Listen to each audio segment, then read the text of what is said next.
Geriausia Lietuvos moterų krepšinio komanda Teo baigia pasirengimą naujajam sezonui.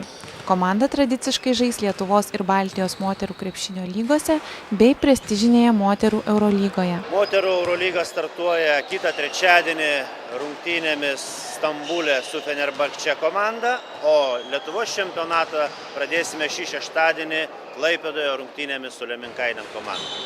Rungtyniaujant Lietuvos ir Baltijos frontuose turim apginti čempionų titulus, o rungtyniaudami Eurolygoje sieksime užimti kuo aukštesnę poziciją grupės varžybose ir toliau sėkmingai rungtyniauti atkrintamosiose varžybose. Į kovą dėl čempionių titulo komanda stos pastebimai atsinaujinusi. Daug pasikeitimų, lyginant su pernai metų sezonu, tiek ir kiekybinių, tiek ir kokybinių turbūt. Visų pirma, tai netekom labai svarbios žaidėjos Sandros Valužytės, kuri išvažiavo į Rusiją. Pasikeitė ir legionierės.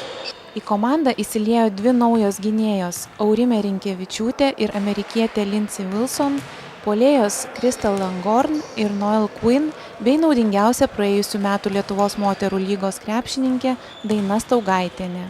Kaip ir ankstesniais metais, Teo merginos labai laukia sirgalių paramos, ypač kovojant Eurolygoje.